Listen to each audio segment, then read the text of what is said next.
Baik, Assalamualaikum warahmatullahi wabarakatuh. Perkenalkan, nama saya Waode Intansari dengan NIM A1Q1240063. Di sini saya akan menjelaskan mengenai 3 teori. Yang pertama itu psikoanalisis, humanistik, dan behavior. Dari ketiga teori tersebut, saya akan memberikan bukti bahwa dari kehidupan individu sehari-hari itu bisa dikaitkan dengan ketiga teori tersebut. Dan saya juga akan memberikan bukti bantahan bahwa dalam kehidupan sehari-hari itu tidak selalu mengambil kesimpulan, tidak selalu dikaitkan dengan ketiga teori tersebut. Baik, yang pertama itu saya akan membahas mengenai teori psikoanalisis. Teori psikoanalisis memandang bahwa perilaku manusia dipengaruhi oleh dorongan tidak sadar, terutama pengalaman masa kecil yang tersimpan dalam alam bawah sadar. Menurut Freud, banyak perilaku, emosi, dan konflik batin yang kita sadari asal-usulnya, tetapi tetap memengaruhi tindakan kita sehari-hari. Baik, kita bisa lihat di atas itu mengenai bukti kebenaran dari teori psikoanalisis. Di foto terlihat seseorang yang sedang marah. Dia terlihat kesal karena suatu hal. Dari foto ini kita bisa lihat kalau orang tersebut sebenarnya sedang menumpuk emosi. Kita ambil kesimpulan dari teori psikoanalisis. Menurut teori psikoanalisis, perilaku seperti ini biasanya muncul karena ada tekanan atau masalah yang tersimpan di dalam diri, tapi tidak disadari sepenuhnya. Emosi yang seharusnya diluapkan ke sumber masalah malah dialihkan ke hal lain. Ini disebut pengalihan emosi. Ada pada defense mekanisme atau mekanisme pertahanan ego. Jadi dari foto ini tuh bisa disimpulkan bahwa perilaku manusia itu sering dipengaruhi oleh perasaan yang ada di bawah sadar, bukan cuma karena kejadian saat ini saja. Kemudian dari bukti kebenaran tersebut kita bisa lihat bukti bantahan. Di dalam bukti ini, di dalam foto ini juga terlihat seseorang yang sedang menenangkan diri. Ia duduk santai dan menarik napas dalam. Dari situ terlihat kalau orang tersebut sadar dengan emosinya dan berusaha mengontrol diri. Ini menunjukkan bahwa tidak semua orang selalu dikendalikan oleh emosi bawah sadar.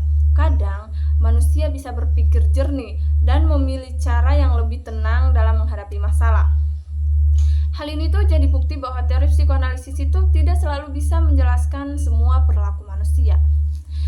Baik, yang kedua itu mengenai, saya akan menjelaskan teori behavioristik. Teori behavioristik menekankan bahwa perilaku dapat diamati, diukur, dan dipelajari melalui lingkungan. Teori ini tidak membahas perasaan atau pikiran, tetapi fokus pada stimulus dan respon. Kita bisa lihat dari foto di atas. Foto itu terlihat seseorang sedang melakukan sesuatu karena ada aturan.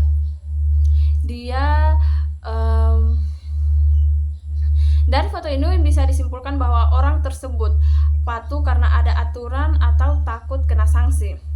Menurut teori behavioristik, perilaku manusia memang sering terbentuk karena pengaruh lingkungan, seperti adanya hukuman atau larangan. Jadi, foto ini itu menunjukkan bahwa perilaku bisa muncul karena stimulus dari luar. Dari bukti kebenaran tadi, kita bisa lihat bukti bantahan. Di foto ini itu terlihat seseorang sedang berperilaku tertib, meskipun tidak ada yang mengawasi. Ini menunjukkan kalau orang tersebut melakukan hal itu karena kesadaran sendiri, bukan karena takut dihukum. Jadi bisa kita ambil kesimpulan tidak semua perilaku manusia itu dipengaruhi oleh lingkungan atau aturan. Hal ini membuktikan bahwa teori behavioristik tidak selalu berlaku dalam semua situasi. Kemudian yang ketiga itu saya akan menjelaskan teori humanistik. Teori humanistik memandang manusia sebagai makhluk yang bebas, sadar, dan memiliki potensi positif. Manusia secara alami ingin berkembang dan mencapai versi terbaik dalam dirinya. Bisa kita lihat foto yang mendukung dari teori humanistik. Di foto ini tuh terlihat seseorang sedang belajar. Ia membaca buku. Dari foto ini, kelihatan kalau orang tersebut melakukan kegiatan itu bukan karena disuruh atau dipaksa, tapi karena kemauan sendiri. Kita bisa ambil kesimpulan dari teori humanistik, khususnya menurut Abraham Maslow. Manusia punya beberapa kebutuhan yang bertingkat. Setelah kebutuhan dasar seperti makan, aman, dan diterima orang lain terpenuhi, manusia akan terdorong untuk berkembang dan menjadi versi terbaik dari dirinya. Nah, perilaku belajar secara mandiri ini masuk ke tahap aktualisasi diri. Artinya, orang tersebut ingin meningkatkan kemampuan, menambah pengetahuan, dan merasa puas dengan perkembangan dirinya sendiri. Dalam teori humanistik, manusia dipandang sebagai makhluk yang positif, punya potensi, dan mampu mengambil keputusan untuk hidupnya sendiri. Jadi dari foto ini tuh sesuai dengan teori humanistik karena menunjukkan keinginan untuk berkembang tanpa paksaan dari luar. Dari foto bukti kebenaran tadi, kemudian kita beralih pada bukti bantahan bahwa teori humanistik itu tidak selalu sejalan dengan kehidupan individu.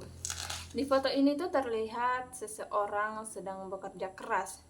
Dia pemulung yang sedang mencari rongsokan mengangkat barang. Dari foto ini tuh terlihat jelas kalau orang tersebut itu fokus mencari penghasilan untuk memenuhi kebutuhan hidup sehari-hari. Kalau kita kaitkan dengan teori humanistik, kondisi ini tuh menunjukkan bahwa orang tersebut masih berada di tahap kebutuhan dasar, seperti kebutuhan ekonomi dan rasa aman. Dalam situasi seperti ini, keinginan untuk mengembangkan diri atau mengejar potensi pribadi seringkali harus ditunda. Hal ini membantah teori humanistik yang cenderung menggambarkan manusia seolah-olah selalu bebas memilih dan ingin berkembang. Pada kenyataannya, banyak orang yang tidak bisa langsung memiliki aktualisasi diri karena kondisi hidup dan tuntutan lingkungan. Jadi, teori humanistik tidak selalu bisa menjelaskan semua perilaku manusia, terutama pada kondisi ekonomi dan sosial yang terbatas. Baik, mungkin itu saja yang bisa saya jelaskan beserta foto, bukti, kebenaran dan bukti bantahan mengenai ketiga teori tersebut, yaitu psikoanalisis, humanistik, dan behavioristik. Mungkin lebih dan kurangnya mohon dimaafkan. Saya akhiri, billahi taufiq wal hidayah. Wassalamualaikum warahmatullahi wabarakatuh. Terima kasih.